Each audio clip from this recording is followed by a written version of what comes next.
विश्व हिंदी दिवस के अवसर पर मध्य भारत हिंदी साहित्य समिति की ओर से हिंदी दिवस समारोह आयोजित किया गया, जिसमें व्याख्यान कार्यक्रम के साथ ही उन समाज सेवियों का सम्मान किया गया जो लगातार हिंदी भाषा के प्रसार में अपनी अहम भूमिका निभा रहे हैं। देखिए ये खास रिपोर्ट। विभिन्न क्षेत्रों में हिंदी भाषा के प्रसार के लिए काम करने वाले समाज सेवियों और साहित्यकारों को मध्य भारत हिंदी साहित्य समिति की ओर से हिंदी दिवस के अवसर पर सम्मानित किया गया। साथ ही वर्तमान समय में हिंदी के बढ़ते चरण और चुनौती विषय पर व्याख्यान कार्यक्रम आयोजित किया गया, जिसमें एडिशनल एसपी डॉक्टर प्रशांत चौबे, सामाजिक कार्यकर्ता माला सिंह ठाकुर, डॉक्टर पुष्पेंद्र दुबे और देवेंद्र सिंह सिसोदिया ने अपने विचार रखे। इसी के साथ कार्यक्रम की अध्यक्षता प्रोफेसर सूर्य प्रकाश चतुर्वेदी ने की, तो वहीं कार्यक्रम में साहित्य मंत्री हरिराम वाजपेयी, प्रचार मंत्री अरविंद ओझा, सदाशिव कौस्तुभ, शिवाजी मोहिते और बीजेपी नेता दीपक जैन तीनों मौजूद रहे। गणपति जी के आप 100 नाम लिख सकते हैं, किसी में सरस्वती जी के 100 नाम लिख सकते हैं, और हर नाम के जो पर्याय है उसका एक भाव अलग होता है। जैसा कि यथोचित स्थान पर उसका उपयोग किया जाता है। जैसे कि एक शब्द है, अंग्रेजी में तो सर होता है केवल अकेला, यहाँ हम अपन आदरणीय शब्द बनेंगे तो उसके पर्याय है माननीय, सम्मानीय, पूजनीय, पूज्य, श्रद्धास्पद, श्रद्धेय, पूज्यपाद आदि आदि। ये सभी नामों के भाव अलग अलग हैं। अपन यदि पिताजी के नाम के साथ जोड़ रहे तो पूजनी लिखते हैं, या अपने बड़े व्यक्ति के नाम से आगे पूजनी लिखते हैं, सम्मानी लिखते हैं। तो ये कहने का अर्थ है कि ये इतनी समृद्ध भाषा है कि ये हर भाव के साथ एक शब्द जुड़ेगा। तो एक रास्ता खुलेगा अपने देश के सामने। तो ये दूरी बन गई है हमारी उत्तर और दक्षिण के बीच में, ये जरा दूरी कम करने में मदद मिलेगी। और ऐसे दक्षिण भारतीय जो राज्य हैं वहाँ पर आप CBSE में उनकी जो मातृभाषा है उसको अनिवार्य कर दीजिए, यानी वो भी अंग्रेजी पढ़ने के लिए बाध्य हैं और उत्तर भारतीय भी अंग्रेजी पढ़ने के लिए बाध्य हैं।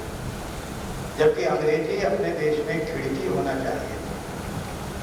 हम खिड़की से क्या करते हैं, झांक लेते हैं कि तूफान आ रहा है कि नहीं आ रहा है। खिड़की से दृश्य कैसा दिखाई देता है हमको जैसा दृश्य खिड़की से दिखाई देता है वो दरवाजे से कभी नहीं दिखता। यदि तेज बारिश हो रही है तो हम दरवाजे की बजाय खिड़की पर खड़े होना पसंद करते हैं, ग्रीनरी दिखाई देती है। अंग्रेजी हमारे लिए खिड़की, लेकिन अभी हमने उसको दरवाजा बना दिया है। और दरवाजा बना देने के कारण जो भी कुछ अच्छा बुरा है, खिड़की को बंद किया जा सकता है। यदि बुरा हो रहा है, आंधी चल रही है, धूल धक्कड़ हो रही है, जो कि 15 जून के आसपास हम देखते हैं कि सारे खिड़कियां हम बंद कर देते हैं। व्याख्यान कार्यक्रम के बाद हिंदी भाषा के प्रसार के लिए काम करने वाले समाज सेवियों और साहित्यकारों को मध्य भारत हिंदी साहित्य समिति की ओर से सम्मानित किया गया, जहां भारतेंदु हरीश चंद्र हिंदी प्रसार सम्मान 2021 की शुरुआत भी की गई।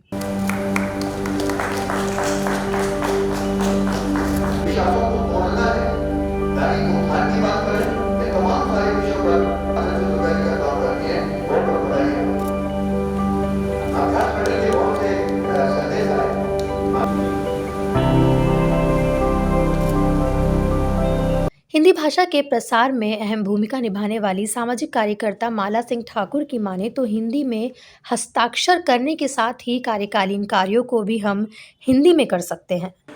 आज मध्य भारत हिंदी साहित्य समिति में हिंदी दिवस के कार्यक्रम का आयोजन है और उस आयोजन में कुछ लोगों का सम्मान होने वाला है। वो लोग जो हिंदी के लिए काम करते हैं, हिंदी के प्रहरी हैं। आज हिंदी दिवस पर सभी से यही आग्रह है कि बहुत छोटे छोटे प्रयास जो हम सब कर सकते हैं, अपने हस्ताक्षर हिंदी में करें, कार्यकालीन काम हिंदी में करें। बोलने चालने की जो भाषा है वो मातृभाषा होना चाहिए।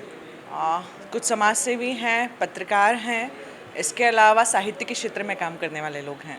एडिशनल एसपी डॉक्टर प्रशांत चौबे ने बताया कि भारतेंदु हरीश चंद्र हिंदी प्रसार सम्मान 2021 की शुरुआत की जा रही है, जो प्रतिवर्ष हिंदी के प्रचार प्रसार में लगे हुए लोगों को प्रदान किया जाएगा।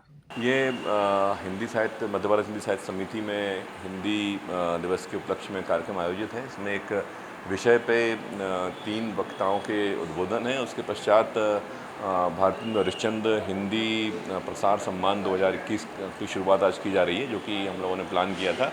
विभिन्न क्षेत्रों में रहकर हिंदी को प्रोत्साहित करने वाले, हिंदी के प्रचार प्रसार में लगे हुए लोगों को यह पुरस्कार प्रतिवर्ष प्रदान किया जाएगा। इसकी शुरुआत आज हो रही है, जिसमें वाग्देवी की प्रतिमा के साथ प्रशस्ति पत्रिका, शॉल, श्रीफल से सम्मान किया जाएगा।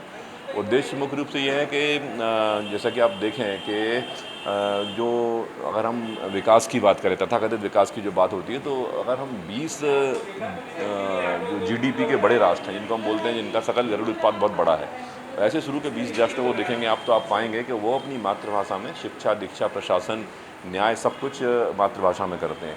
और अगर हम 20 नीचे के राष्ट्रों को देखें जीडीपी के मान से, तो सबसे नीचे के जो राष्ट्र हैं वो विदेशी भाषाओं में शिक्षा करते हैं, सबसे नीचे हैं। तो बहुत ही जाहिर सी बात है कि मातृभाषा की उन्नति और मातृभाषा में शिक्षा, दीक्षा, न्याय, प्रशासन सब हम अगर करना शुरू करेंगे, क्योंकि ये साइकोलॉजी कहती है, ये साइंस कहता है कि अगर हम दूसरी ही भाषा में, भले हम अपने बच्चों को मानते हैं कि बच्चा इंग्लिश मीडियम थ्रू आउट पढ़ रहा है, तो बचपन से वो इंग्लिश जान गया, इंग्लिश का अच्छा ज्ञाता हो गया, लेकिन उसकी डीएनए की जो भाषा, उसकी जो मातृभाषा है, जो उसके खून में है, जो उसकी पुरातन डीएनए ने जिसको एक्सेप्ट कर रखा है, वो भाषा में वो कंफर्टेबल होता है, वो भाषा में वो पढ़ लिखने के लिए सक्षम तैयार होता है। तो साइकोलॉजी ये कहती है कि 6 गुना ज़्यादा एफर्ट करनी पड़ती है। इसलिए आप देख रहे होंगे कि हमारे बच्चे पढ़ना शुरू करते हैं, लेकिन जब ऊंची पायदान पे आते आते हैं उनकी मेधा, उनकी जो नवाचार है, उनकी जो ज्ञान की प्रतिष्ठा है, उनके जो नवोन्मेष करने के जो तरीके हैं, जो चीज़ें होना चाहिए, वो नहीं हो पाती हैं।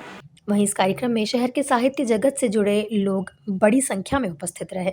Bureau report, MP news, Indore.